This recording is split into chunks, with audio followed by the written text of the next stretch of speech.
Assalamualaikum warahmatullahi wabarakatuh. Kami dari kelompok 5 akan mempresentasikan hasil kerja kelompok kami, bab 5, yang berjudul Bursa Efek. Pertama, saya akan mengenalkan anggota dari kelompok saya. Yang pertama ada Nesta Permana Putra, NPM 99, M. Nabil, NPM 148, M. Rafli Maulana, NPM 214, M. Reski Cahya Ramadan, NPM 231, saya sendiri, Anissa Nurul Aziza, NPM 242, Raihan Umar Dhani, NPM 244, Rinanda Aprilia Puspitasari, NPM 248, dan yang terakhir ada Azil Naufal, NPM 253. Yang pertama, di sini saya akan menjelaskan mengenai bursa efek.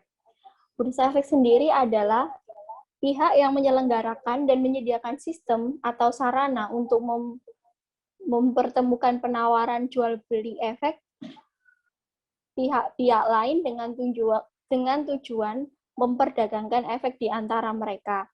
Jadi kayak mereka itu saling berketerkaitan. Nah, di sini tuh ada skema mengenai bursa efek atau diagramnya. Jadi yang pertama itu dari pasar modal. Dari pasar modal itu kemudian ada pasar perdana. Kemudian ada lanjut kepada emiten dan penjamin. Jadi di emiten dan penjamin ini mereka sebagai penjamin utama dari saham yang diberikan. Kemudian bursa efek sendiri itu dibagi menjadi beberapa pasar, yaitu pasar kedua, pasar ketiga, dan pasar keempat. Kemudian pembentukan harga dari setiap pasar ini itu dibentuk dari investor melalui broker, market, dan market, investor langsung. Selanjutnya ada organisasi bursa efek. Organisasi bursa efek memiliki beberapa fungsi yang dijabat oleh manajer atau direktur, di antaranya yang pertama fungsi keanggotaan. Fungsi keanggotaan bertugas untuk menetapkan peraturan mengenai persyaratan menjadi anggota bursa, mengingatkan anggota bursa yang tidak memenuhi persyaratan selama setahun berjalan, dan mengeluarkan pencabutan keanggotaan bursa. Yang kedua ada fungsi pencatatan. Fungsi pencatatan ini lebih sebagai pencatatan pada perusahaan yang dilakukan untuk melakukan penawaran umum. Fungsi ini juga mengeluarkan surat pencatatan awal dan pencatatan akhir, mengingatkan perusahaan publik yang melanggar persyaratan pencatatan selama tahun berjalan, dan mengeluarkan perusahaan publik dari pencatatan di bursa. Yang ketiga, ada fungsi perdagangan. Bertugas untuk menetapkan peraturan perdagangan, mekanisme perdagangan, dan sosialisasi kepada wakil perantara pedagang efek atau WPPE. Kemudian ada fungsi pengawasan perdagangan, surveillance. Bertugas untuk melakukan pengawasan perdagangan selama jam perdagangan. Yang kelima ada fungsi ketaatan aturan. Bertugas untuk pengawasan terhadap anggota bursa dan emiten mengenai ketaatan terhadap peraturan bursa. Yang keenam ada fungsi pemeriksaan internal. Bertugas melakukan pemeriksaan semua unit kerja di dalam suatu perusahaan. Kemudian ada fungsi teknologi informasi. Bertugas melakukan inovasi teknologi perdagangan dan teknologi informasi terkait dengan perkembangan komputerisasi. Fungsi riset dan fungsi pengembangan bertugas melakukan kajian-kajian untuk menemukan produk baru yang akan diperdagangkan. Fungsi administrasi dan keuangan bertugas untuk menunjang kegiatan operasional tentang administrasi dan keuangannya. Kemudian ada fungsi hubungan masyarakat. Ini tuh bertugas menjalin hubungan dengan perusahaan publik, pemerintah daerah, dan instansi lain yang kaitannya dengan kegiatan umum di bursa. Selanjutnya ada kepemilikan bursa efek. Pemilik bursa efek di Indonesia adalah perusahaan efek yang bertindak sebagai perantara dan pedagang sekaligus sebagai pemegang aset. Pemisahan antara pemilik bursa dan pemegang seat ini sangat penting dilakukan untuk mencegah terjadinya konflik kepentingan. Konflik kepentingan akan muncul dalam praktik penegakan aturan bursa. Manajemen bursa akan sulit menegakkan aturan bursa yang dilanggar oleh anggota bursa yang notabene juga merupakan pemilik bursa. Jadi di sini tuh yang ditakutkan adalah sesama pemilik bursa saling memperebutkan hasilnya ini tadi. Jadi dengan adanya ini kepemilikan ini, pembagiannya jadi lebih jelas seperti itu. Kemudian ada perusahaan bursa efek. Perusahaan bursa efek adalah pihak yang melakukan kegiatan usaha sebagai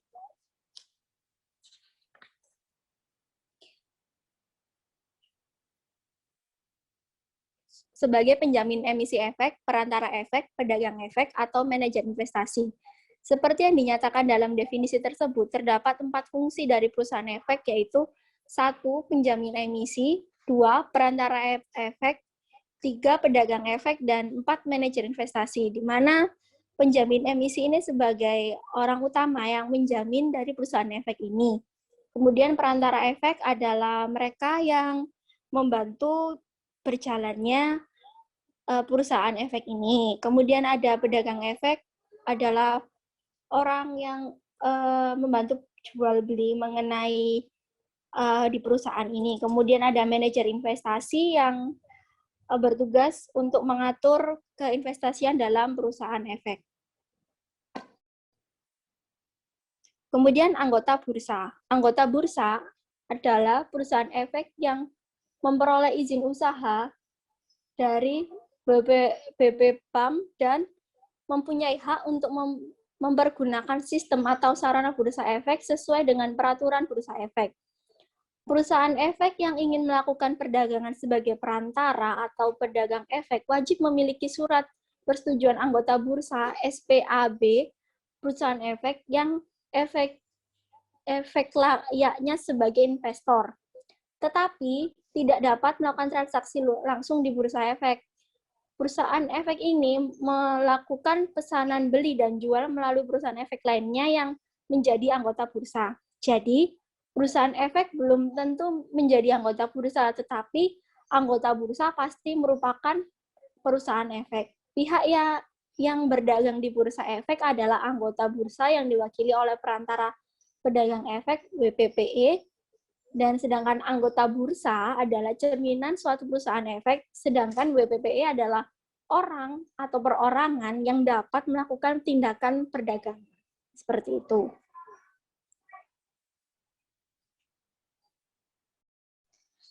Selanjutnya ada anggota clearing. Anggota bursa yang ingin menyelesaikan pembayaran dana dan penyerahan efek dengan sentral clearing dan sentral kustodian diwajibkan menjadi anggota clearing. Untuk menjadi anggota clearing, harus memenuhi persyaratan yang ditetapkan oleh sentral clearing dan sentral kustodian. Di Indonesia, sentral clearing diselenggarakan oleh Clearing Penjamin Efek Indonesia atau KPII, dan sentral kustodian diselenggarakan oleh Kustodian Sentral Efek Indonesia atau KSEI. Anggota bursa yang tidak menjadi anggota clearing tidak dapat berdagang langsung di bursa efek, tetapi dapat menitipkan pesanan dan penyelesaiannya kepada anggota bursa lainnya yang sudah menjadi anggota clearing melalui perjanjian atau kesepakatan antar mereka. Bursa efek merupakan tempat atau sarana untuk berdagang efek, sedangkan penyelesaian transaksi pembayaran uang dan penyerahan efek dilaksanakan di KPI dan KSEI. Untuk mempermudah penyelesaian, maka dibangun satu sistem perdagangan dan penyelesaian terpadu melalui komputerisasi yang terintegrasi antara bursa efek, KPI, dan KSEI. Dengan cara demikian, akan ada kepastian bahwa anggota bursa beli akan menerima efeknya dan anggota bursa jual akan menerima dananya. Selanjutnya, ada konflik kepentingan antara fungsi perantara dan pedagang. Fungsi perantara atau broker dan fungsi pedagang atau trader yang digabung dalam suatu perusahaan efek membahayakan investor. Karena investor mungkin akan menanggung risiko kerugian apabila broker tidak jujur atau investor tidak terus-menerus memonitor order yang dipasang selama jam perdagangan. Seorang investor memasang order beli sebanyak 100 lot saham ASII pada harga 4.000 pada jam 11 siang. Perusahaan efek atau broker segera melaksanakan order tersebut dan dimulai pukul 13.00. Harga saham ASII merangkak naik menjadi 4.500 dan perusahaan efek menjual saham ASII tersebut untuk mendapatkan keuntungan sebesar 25 juta diperoleh dari 100 kali 500 kali 500.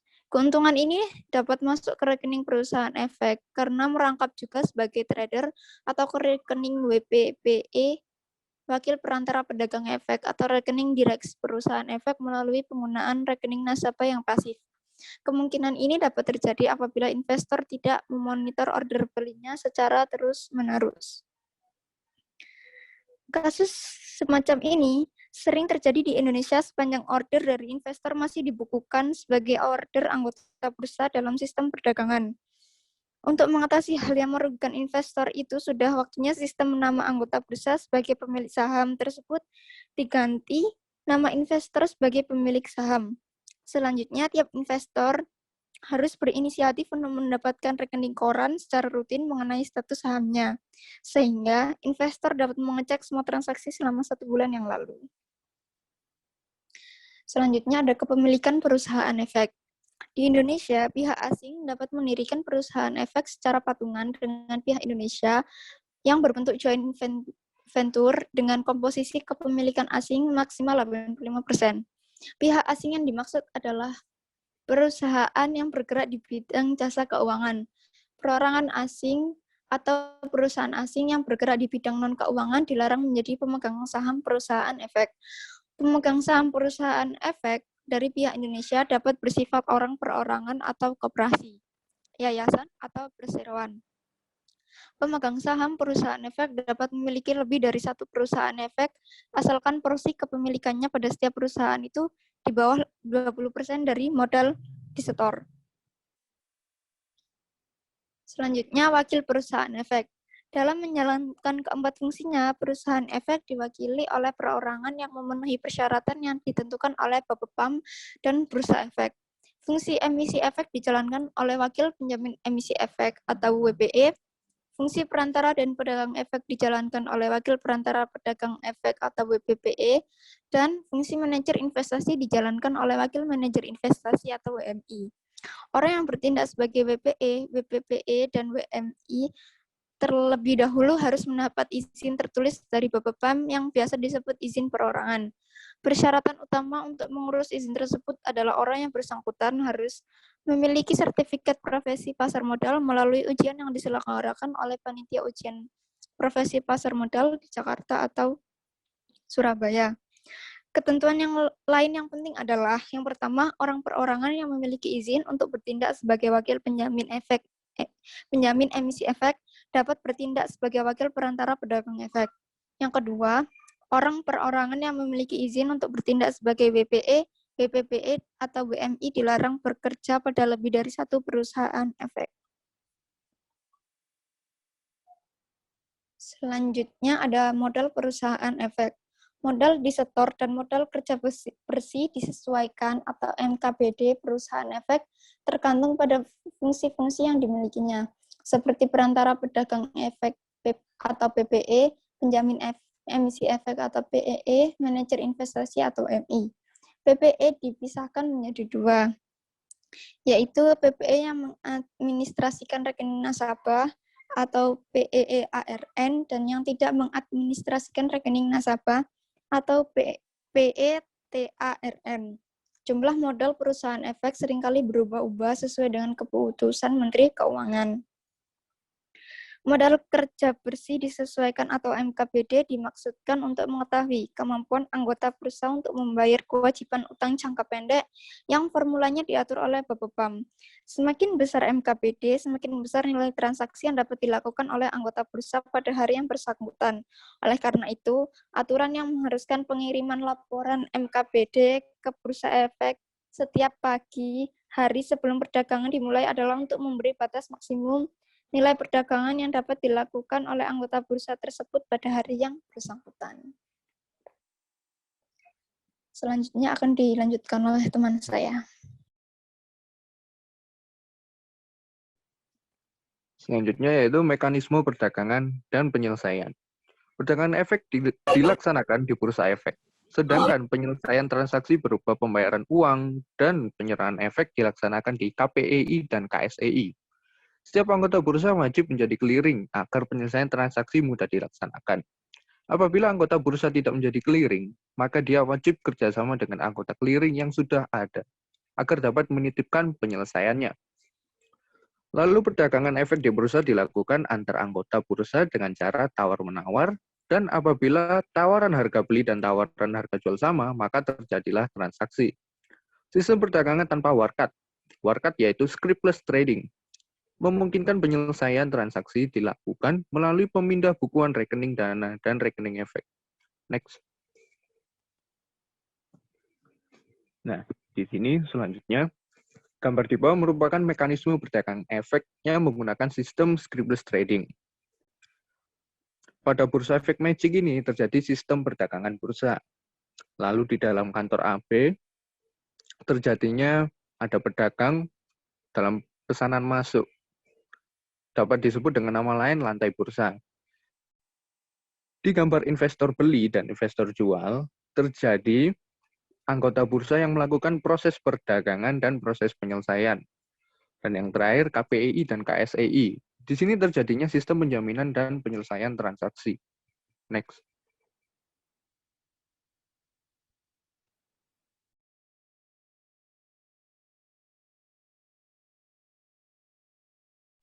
Selanjutnya yaitu settlement atau penyelesaian. Penyelesaian transaksi tergantung pada segmen pasar di mana transaksi dilakukan. Apakah pasar reguler, pasar tunai, atau pasar negosiasi. Dalam pasar reguler, proses penyelesaian adalah T+3. Yang dimaksud T+3 di sini adalah saham dan uang diserahkan selambat-lambatnya 3 hari setelah transaksi. Untuk pasar negosiasi, waktu penyelesaian ditentukan sesuai kesepakatan. Sedangkan untuk pasar tunai, penyelesaian langsung dilakukan pada waktu transaksi. Pada waktu T+3, penyelesaian transaksi dilakukan di KPII untuk pembayaran dan di KSEI untuk penyerahan saham. Terdapat 2 jenis penyelesaian yang berlaku, yaitu trade for trade dan multilateral netting. Dalam trade for trade, penyelesaian transaksi langsung dilakukan sendiri oleh AB beli dan AB jual, dengan kewajiban melaporkan pelaksanaan penyelesaian itu kepada KPEI atau KSEI berdasarkan DHK per transaksi. Dalam multilateral netting, penyelesaian transaksi dilakukan oleh KPEI atau KSEI, di mana seolah-olah AB beli membeli dari KPEI atau KSEI dan AB jual menjual kepada KPEI atau KSEI. Next.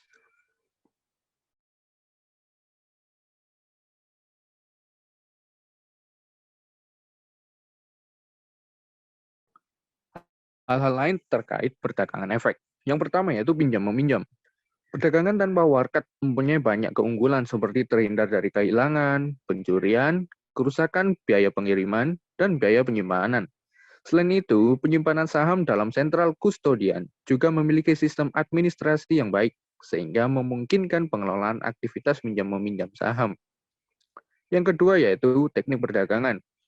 Penyampaian order jual beli saham dapat disampaikan dengan 3 cara, yaitu yang pertama ada floor trading, yang kedua ada remote trading, dan yang terakhir ada online trading. Next.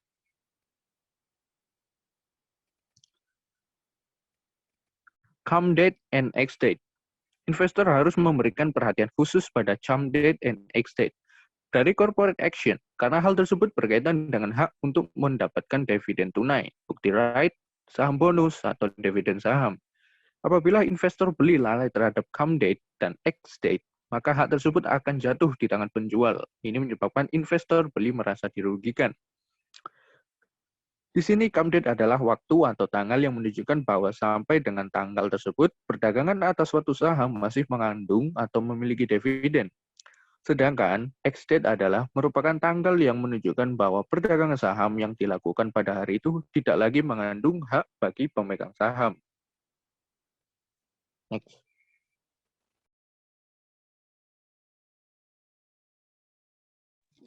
Selanjutnya price priority dan time priority. Order jual atau beli yang memiliki kesempatan untuk dieksekusi terlebih dahulu adalah order yang menawarkan harga terbaik. Hal inilah yang disebut dengan price priority.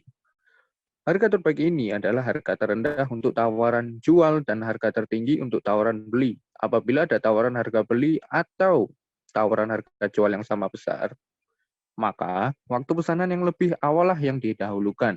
Dan hal tersebut disebut dengan time priority. Lalu yang kelima ada tender offer.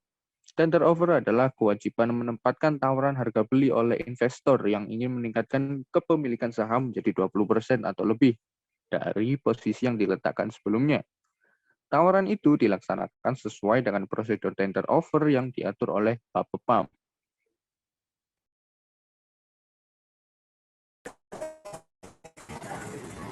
Selanjutnya yaitu margin trading.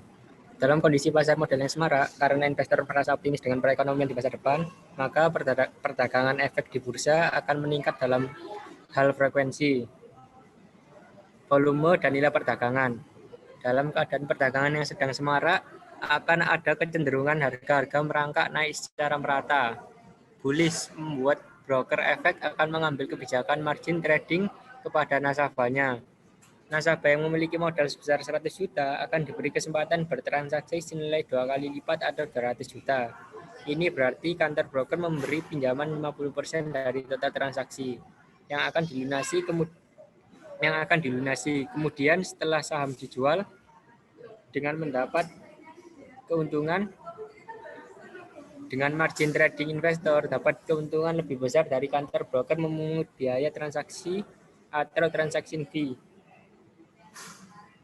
Untuk melaksanakan kegiatan margin trading, investor harus memenuhi persyaratan yang diterapkan oleh Bapepam, antara lain nasabah membuka rekening efek margin di samping rekening efek reguler. Yang kedua, kekayaan bersih nasabah harus di atas 1 miliar. Yang ketiga, pendapatan tahunan nasabah harus 200 juta. Yang keempat, nasabah wajib memenuhi permintaan perusahaan efek sehubungan dengan transaksi margin berupa efek atau dana. Next.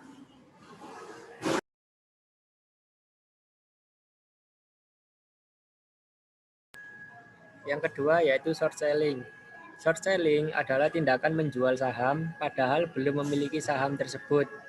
Mekanisme short selling dilaksanakan dengan melakukan penjualan pada pagi hari dan kemudian melakukan pembelian pada sore hari sebelum jam perdagangan usai dengan jumlah unit saham yang sama sehingga pada hari itu tidak ada kewajiban menyerahkan saham. Short selling dilakukan apabila investor mengestimasikan bahwa sore hari harga saham akan turun. Sehingga apabila pagi ini ia menjual saham akan menguntungkan karena harga pagi lebih tinggi daripada harga sore hari. Dan jika pada sore hari harga tidak naik, maka investor terpaksa harus membeli dengan harga yang lebih tinggi daripada perkiraan di pagi hari dan menanggung kerugiannya. Next.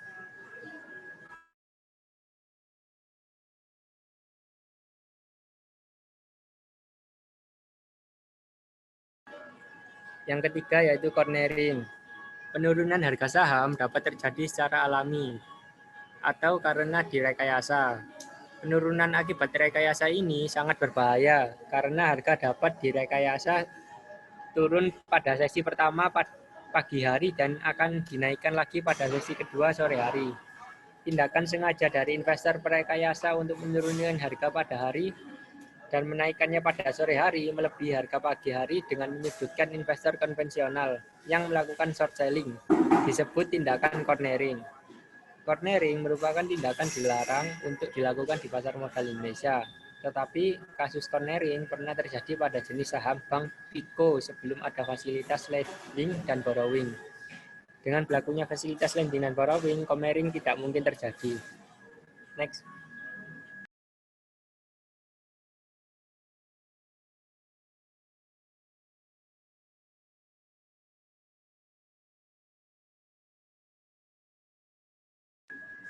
Insider trading. Insider trading adalah transaksi perdagangan saham yang didasarkan pada informasi orang dalam, sehingga ada pihak yang mendapatkan keuntungan yang sangat besar akibat informasi tersebut. Pihak yang diuntungkan itu adalah yang memperoleh informasi dari orang dalam perusahaan lebih awal atau sebelum informasi resmi dipublikasikan. Informasi orang dalam tersebut dapat bersifat positif maupun negatif. Informasi positif merupakan informasi yang berisikan tentang prospek.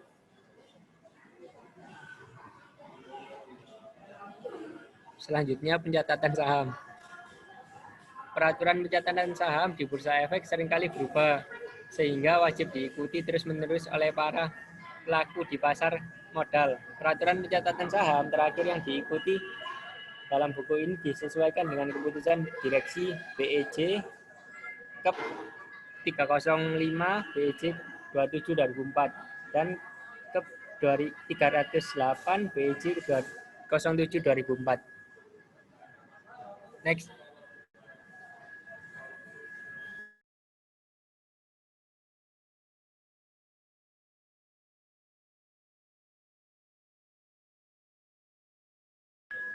Jenis-jenis pencatatan saham. Pencatatan saham itu dikelompokkan menjadi 4, yaitu pre-listing, initial listing, delisting, dan relisting. Pre-listing adalah pencatatan pendahuluan yang dilakukan pada saat calon emiten sedang dalam proses go publik untuk memastikan bahwa calon emiten telah memenuhi persyaratan untuk dicatatkan di suatu bursa efek, sehingga proses diharapkan dapat berjalan lancar. Bursa dan calon emiten menandatangani perjanjian pendahuluan sebagai tanda persetujuan prinsip atas pencatatan saham. Yang kedua, initial listing adalah pencatatan awal, penghapusan pencatatan resmi suatu saham tercatat di Bursa Efek dan untuk pertama kali suatu saham diperdagangkan di Bursa Efek, sehingga prospektus agar para investor mengetahuinya saat pertama kali saham akan diperdagangkan di bursa. Yang ketiga, yaitu delisting, adalah penghapusan pencatatan efek dari daftar efek yang tercatat di bursa efek.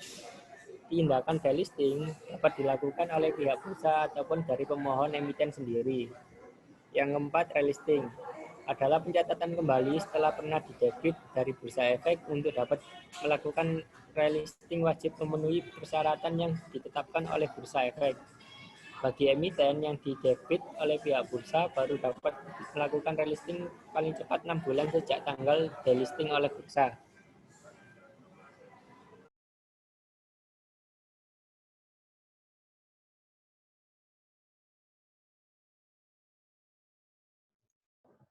Ketentuan umum pencatatan. Beberapa ketentuan umum pencatatan saham sebagai berikut. Yang pertama, efek ekuitas yang dicatat di bursa meliputi saham, hak memesan efek terlebih dahulu, waran, dan turunan lainnya. Yang kedua, perusahaan wajib mencatat seluruh saham. Ketiga, pencatatan saham yang berasal dari hak waran, obligasi konvertibel, dan lain-lain wajib dilakukan secara pra-pencatatan. Selanjutnya, setiap efek yang bersifat ekuitas selain saham yang tercatat di bursa harus memberikan hak kepada pemegangnya untuk memperoleh satu saham. Perusahaan tercatat dilarang melakukan stock split atau reverse stock sekurang-kurangnya 12 bulan sejak saham diperdagangkan di bursa. Perusahaan tercatat dilarang melakukan stock split atau reverse stock sekurang-kurangnya 12 bulan sejak tanggal perubahan nilai nominal terakhir. Next.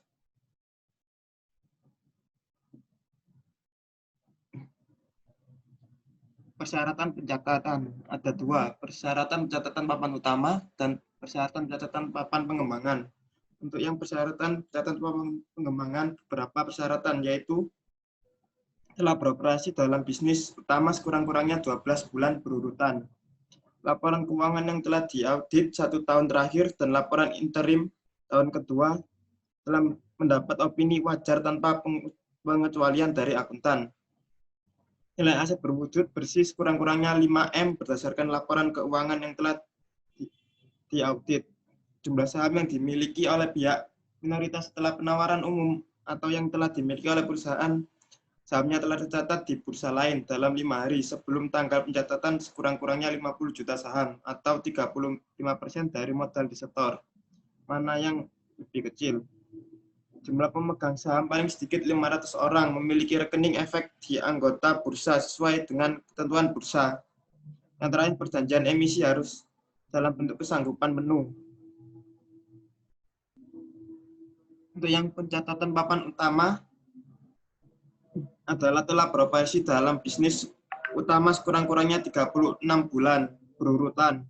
Laporan keuangan 2 tahun terakhir yang telah diaudit dan laporan interim tahun ketiga mendapat opini wajar tanpa pengecualian dari akuntan. Nilai aktiva atau aset berwujud sekurang-kurangnya 100M berdasarkan laporan keuangan audit. Jumlah saham yang dimiliki oleh pihak minoritas setelah penawaran umum atau yang telah dimiliki oleh perusahaan yang sahamnya telah tercatat di bursa lain. Selanjutnya, backdoor listing dan partial listing vs company listing. Backdoor listing adalah pencatatan saham tambahan yang besar melalui pembelian suatu perusahaan kecil yang go public atau perusahaan besar yang belum go public, yang kemudian melakukan restrukturisasi modal dengan peningkatan jumlah modal disetor dan atau mengubah nama dan usaha sehingga menjadi lebih prospektif. Sedangkan untuk partial listing vs company listing adalah pencatatan sebagian dari seluruh jumlah saham beredar, misalnya 20% dari seluruh jumlah saham beredar. Tindakan ini diperbolehkan pada saat awal beroperasian bursa. Next.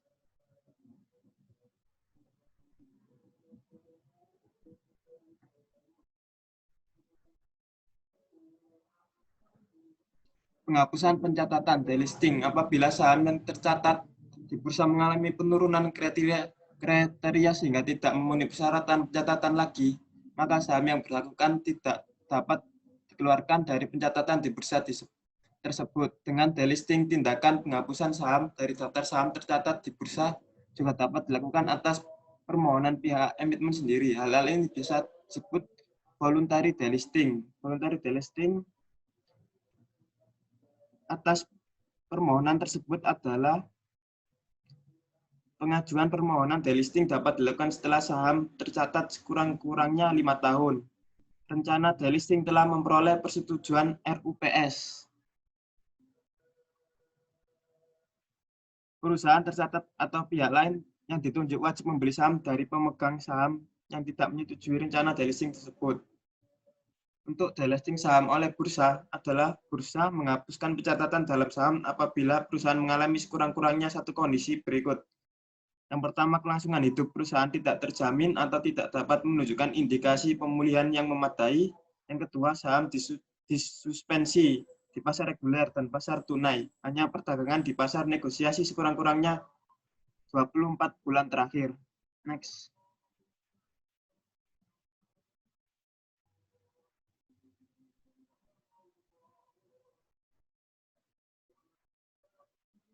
Pencatatan kembali, relisting. Perusahaan yang sudah didelist dari bursa efek dapat mencatatkan kembali ke bursa asalkan telah memenuhi persyaratan yang ditetapkan oleh bursa, yaitu emiten yang didelist oleh bursa dapat mengajukan permohonan pencatatan saham kembali di bursa paling cepat 6 bulan sejak dihapuskan dari pencatatan. Pernyataan pendaftaran yang disampaikan ke Bapepam masih tetap efektif. Telah memperbaiki kondisi yang menyebabkan dilakukannya delisting oleh bursa. Adanya pernyataan direksi dan komisaris yang menyatakan bahwa perusahaan tidak sedang dalam sengketa hukum atau menghadapi suatu masalah yang secara material diperkirakan dapat mempengaruhi kelangsungan usaha perusahaan. Memiliki komisaris independen, direktur tidak terafiliasi, komite audit, dan sekretaris perusahaan. Yang terakhir, harga saham dan nominal sekurang-kurangnya 100. Next.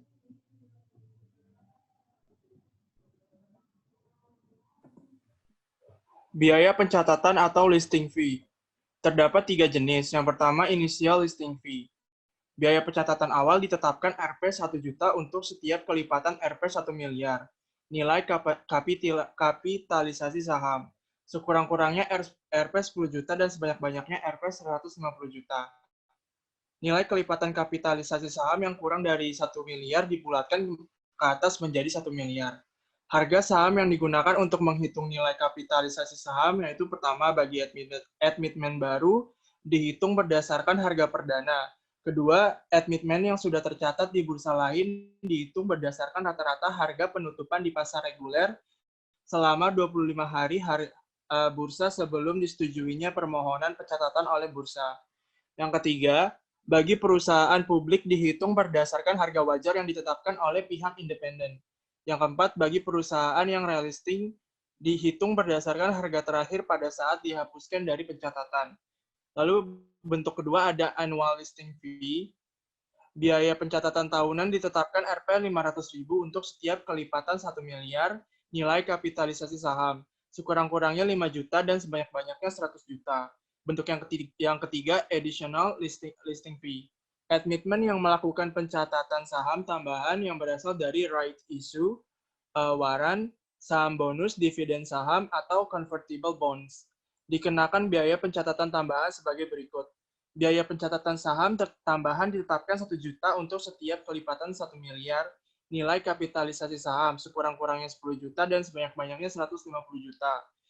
Yang kedua, nilai kelipatan kapitalisasi saham yang kurang dari 1 miliar dibulatkan menjadi 1 miliar. Dan yang terakhir, harga saham yang digunakan untuk menghitung nilai kapitalisasi saham adalah harga penutupan di pasar reguler 1 hari bursa sebelum tanggal persetujuan pencatatan saham tambahan. Next. Pembayaran biaya pencatatan. Yang pertama itu biaya pencatatan ditambah PPN 10%. Yang kedua, initial listing fee wajib dibayarkan selambat-lambatnya 2 hari bursa sebelum tanggal pencatatan yang ditetapkan. Additional listing fee wajib dibayarkan selambat-lambatnya 1 hari bursa sebelum tanggal pencatatan yang direncanakan. Lalu annual listing fee wajib dibayarkan selambat-lambatnya 5 hari bursa sebelum tanggal ulang tahun pencatatan awal. Next.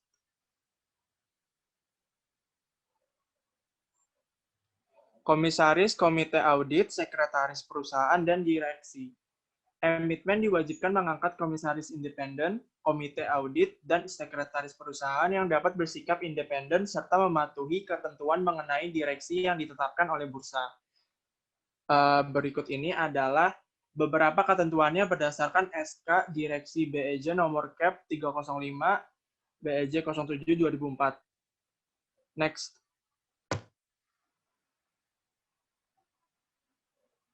Komisaris independen. Komisaris independen adalah anggota komisaris yang tidak mempunyai hubungan afiliasi dengan anggota komisaris lainnya. Ketentuan mengenai komisaris independen adalah sebagai berikut. Yang pertama, jumlah komisaris independen harus sebanding dengan jumlah saham yang dimiliki oleh non-pemegang saham pengendali dengan ketentuan jumlah komisaris independen sekurang-kurangnya 30% dari seluruh anggota komisaris. Lalu ada Dewan Komisaris wajib membuat rekomendasi perbaikan atau saran dan menyampaikannya kepada seluruh anggota direksi perusahaan. Yang bersangkutan selambat-lambatnya 7 hari setelah Dewan Komisaris menerima laporan akhir hasil penelahan yang dilakukan oleh komite audit dengan melampirkan hasil penelahan. Komisaris independen wajib menyampaikan peristiwa atau kejadian penting yang diketahuinya kepada Dewan Komisaris perusahaan tercatat. Lalu ada persyaratan komisaris independen. Yang pertama, tidak mempunyai hubungan afiliasi dengan pemegang saham pengendali. Yang kedua, tidak mempunyai hubungan afiliasi dengan direktur dan atau komisaris lainnya. Yang ketiga, tidak bekerja sebagai direktur di perusahaan lainnya yang terafiliasi. Yang keempat, memahami peraturan perundang-undangan di bidang pasar undang-undang pasar modal. Yang kelima, hubungan keluarga karena perkawinan dan keturunan sampai ke derajat kedua, baik secara horizontal maupun vertikal. Yang keenam, hubungan pihak dengan pegawai, direktur, atau komisaris dari pihak tersebut. Yang ketujuh, hubungan antara dua perusahaan di mana terdapat satu atau lebih anggota direksi atau dewan komisaris yang lain. hubungan antara perusahaan dengan pihak baik langsung maupun tidak langsung mengendalikan atau dikendalikan oleh perusahaan tersebut. Lalu, hubungan antara dua perusahaan yang dikendalikan baik langsung maupun tidak langsung oleh pihak yang sama. Dan yang terakhir, hubungan perusahaan dengan pemegang saham utama. Lalu ada komite audit. Komite audit adalah komite yang dibentuk oleh Dewan Komisaris Perusahaan tercatat yang anggotanya diangkat dan diberhentikan oleh Dewan Komisaris Perusahaan tercatat untuk membantu Dewan Komisaris Perusahaan tercatat melakukan pemeriksaan atau penelitian yang dianggap perlu terhadap pelaksanaan direksi dalam pengelolaan perusahaan tercatat. Ada beberapa ketentuan berikut ini. Yang pertama itu ada komite audit bertugas untuk memberikan pendapat profesional yang independen kepada Dewan Komisaris terhadap laporan atau hal-hal yang disampaikan oleh direksi kepada komisaris serta mengidentifikasi hal yang lainnya. Lalu ada komite audit dalam menjalankan tugasnya wajib menyampaikan laporan hasil penelaahan kepada seluruh anggota Dewan Komisaris lambat-lambatnya 2 hari kerja setelah selesainya laporan hasil penelaahan yang dilakukan oleh komite audit. Lalu yang terakhir, komite audit wajib menyampaikan laporan atas aktivitasnya kepada Dewan Komisaris secara berkala sekurang-kurangnya 1 kali dalam 3 tahun. Lalu ada sekretaris perusahaan atau corporate secretary. Corporate secretary berfungsi sebagai penghubung antara perusahaan dan masyarakat investor atau pihak yang berkepentingan dalam memperoleh informasi perusahaan. Berikut adalah ketentuan yang berkaitan dengan corporate secretary. Yang pertama, fungsi sekretaris perusahaan sebagaimana dimaksud dalam peraturan Bapepam nomor 9 tentang pembentukan sekretaris perusahaan harus dilaksanakan oleh seorang direktur atau pejabat yang khusus ditunjuk untuk menjalankan fungsi tersebut. Sekretaris perusahaan mempunyai akses terhadap informasi material dan relevan yang berkaitan dengan masalah keterbukaan. Lalu ada dalam hal ini sekretaris perusahaan bukan merupakan direktur di perusahaan tercatat yang bersangkutan.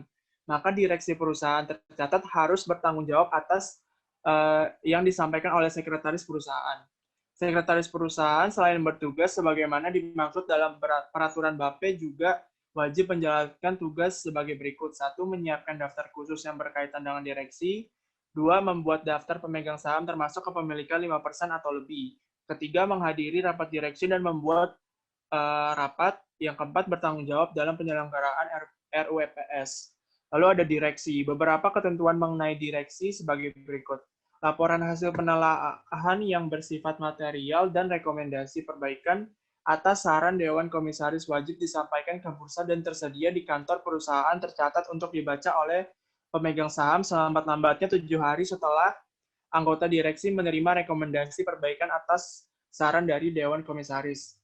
Lalu keputusan rapat direksi yang diambil melalui sirkuler harus mendapat persetujuan dari seluruh anggota direksi. Dalam setiap rapat direksi agar dibuat minuta rapat dan 1 kopi minuta rapat tersebut disampaikan kepada Dewan Komisaris lambat-lambatnya hari kerja berikutnya setelah selesainya rapat direksi tersebut. Next.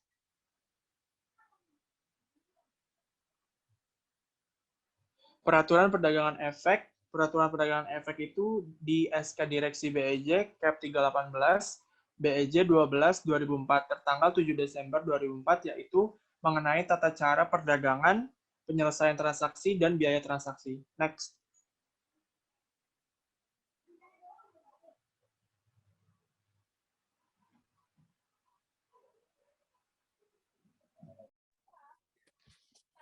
Selanjutnya adalah tata cara perdagangan.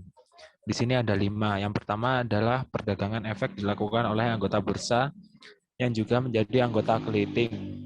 Yang kedua, penyelesaian transaksi di pasar reguler dan pasar modal dijamin oleh KPEI. Yang ketiga, penyelesaian transaksi di pasar reguler dan pasar tunai dilaksanakan melalui KSEI. Lalu yang keempat, penyelesaian transaksi di pasar negosiasi dilakukan berdasarkan hasil per transaksi. Lalu yang kelima, anggota baru bertanggung jawab terhadap penyelesaian seluruh transaksi bursa. Next.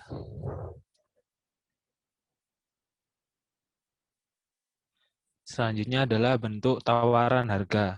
Di sini bentuk tawaran harga ada 3. Yang pertama adalah limit price. Limit price adalah strategi penentuan harga yang biasanya terjadi dalam strategi bisnis monopoli. Lalu yang kedua ada market price. Market price adalah harga ekonomi dari suatu barang atau jasa yang ditawarkan di pasaran. Lalu yang ketiga adalah discretionary price, adalah biaya tetap kebijakan yang dikeluarkan oleh manajemen perusahaan. Next. Fraksi harga saham. Fraksi harga saham adalah suatu perusahaan harga di mana harga berupa menurut kelipatan yang ditetapkan. Apabila disebut fraksi harga Rp5, berarti tawaran harga yang diajukan adalah dapat dibagi dengan Rp25. Seperti tawaran harga Rp550 atau Rp575 dan bukan Rp530 atau Rp560. Next. Selanjutnya adalah segmen pasar. Di sini segmen pasar ada 3. Yang pertama, pasar reguler. Pasar reguler adalah jenis pasar yang investornya melakukan berbagai cara transaksi sesuai dengan harga yang mengalami kenaikan berdasarkan fraksi harga. Lalu yang kedua adalah ada pasar tunai. Pasar tunai sama seperti pasar reguler, yang membedakan hanya sistem pembayarannya, yaitu secara tunai. Lalu yang ketiga adalah pasar negosiasi. Pasar negosiasi adalah pasar di mana efek dari perdagangan secara negosiasi atau tawar-menawar. Next.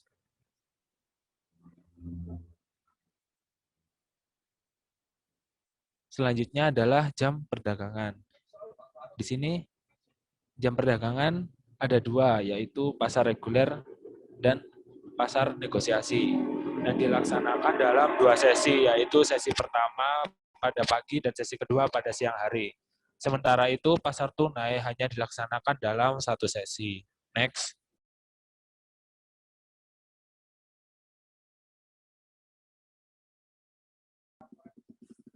Selanjutnya ada bentuk order atau pesanan.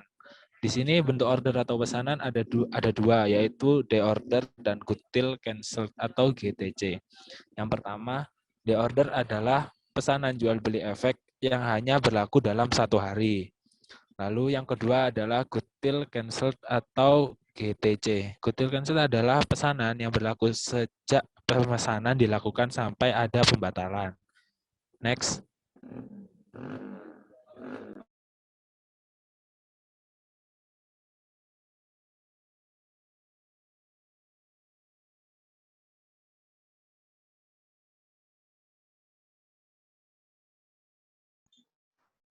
Selanjutnya yaitu pesanan. Pesanan sendiri dibagi menjadi 2. Yang pertama pesanan titipan dan yang kedua pesanan dari personel anggota bursa. Pesanan titipan biasanya dalam keadaan normal, anggota baru yang juga membeli dari anggota clearing dapat melakukan perdagangan efek di bursa, baik untuk kepentingan nasabah atau untuk kepentingan portofolionya sendiri. Berikut adalah ketentuan apabila anggota baru terkena suspensi. Yang pertama, pesanan titipan jual atau beli dimaksudkan untuk kepentingan penyelesaian transaksi bursa yang dilakukan sebelum suspensi dikenakan. Yang kedua, pesanan titipan jual atau beli untuk kepentingan nasabah. Yang ketiga, pesanan titipan jual atas portofolio sendiri dimaksudkan untuk kepentingan penyelesaian kewajiban. Kemudian pesanan dari personel anggota bursa, yaitu ketentuan yang berlaku saat ini adalah anggota bursa efek hanya dapat menerima dan melaksanakan pesanan transaksi bursa untuk kepentingan komisaris, direktur, dan pegawai anggota bursa efek yang bersangkutan. Berikut adalah prosedur operasi standar tertulis tentang pelaksanaan pesanan transaksi bursa tersebut. Yang pertama, kewajiban membuka rekening efek. Yang kedua, prinsip mendahulukan kepentingan nasabah. Yang ketiga, transaksi bursa yang dilakukan tidak bertentangan dengan perundangan yang berlaku. Yang keempat, transaksi tersebut diawasi langsung oleh direktur atau pejabat pengawas melalui sistem pengawasan internal anggota bursa efek yang bersangkutan. Next.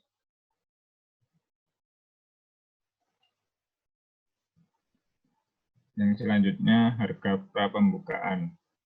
Harga prapembukaan adalah harga yang dalam periode prapembukaan antara jam 9.10 sampai jam 9.29.59, di mana para anggota bursa memasukkan pesanan jual dan beli untuk semua jenis saham sehingga memungkinkan harga transaksi tersebut terbentuk 1 detik sebelum perdagangan resmi dimulai pada jam 9.30. Tawaran harga jual beli yang dimasukkan dalam periode pembukaan berpedoman pada harga previous untuk saham yang tidak melakukan corporate action, harga teoritis untuk saham yang melakukan corporate action, harga perdana untuk saham dari IPO, harga wajar menurut profesional saham yang berasal dari perusahaan publik dan bursa efek lainnya. Next.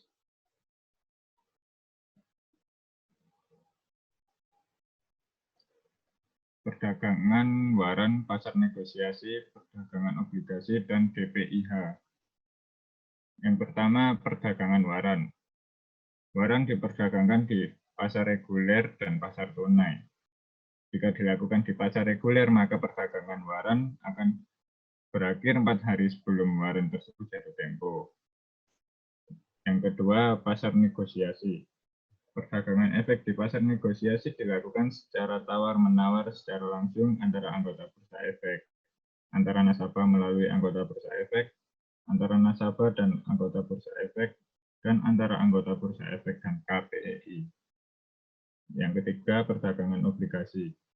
Obligasi yang mempunyai bunga tetap diperdagangkan dengan harga yang sudah termasuk bunga berjalan. Yang keempat, daftar informasi perdagangan harian atau disingkat DIPH. Bursa efek pada setiap hari menerbitkan DIPH yang memuat keterangan mengenai nama dan kode, harga previous, tertinggi terendah terakhir, perubahan harga, volume, nilai, frekuensi, indeks harga saham individual, dan tawaran jual beli terbaik pada akhir hari perdagangan. Next.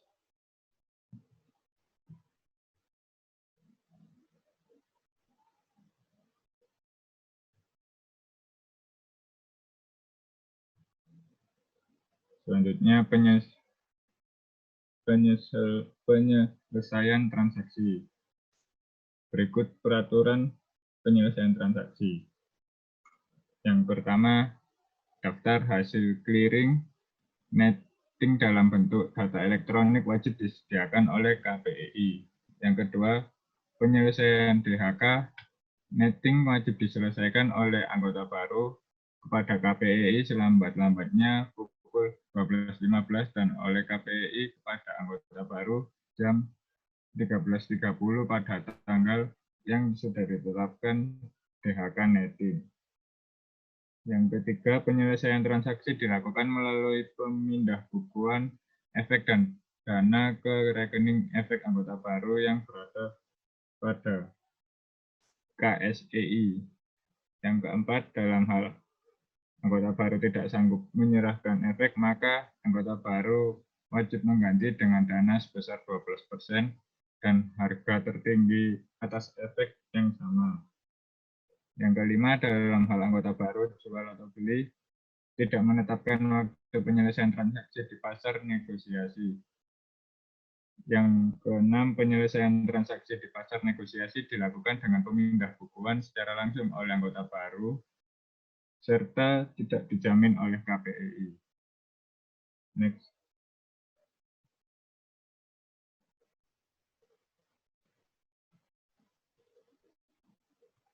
Biaya transaksi. Biaya transaksi sendiri ini ada 6. Yang pertama, biaya transaksi dan clearing untuk transaksi di pasar reguler dan pasar tunai sebesar 0,03% dari nilai per transaksi. Yang kedua, biaya transaksi untuk transaksi di pasar negosiasi sebesar 0,03% dari nilai per transaksi atau berdasarkan kebijakan bursa. Yang ketiga, biaya transaksi obligasi sebesar 0,005% dari nilai per transaksi. Yang keempat, anggota baru wajib menyetor dana jaminan transaksi sebesar 0,1% dari nilai transaksi untuk transaksi dijamin oleh KPEI.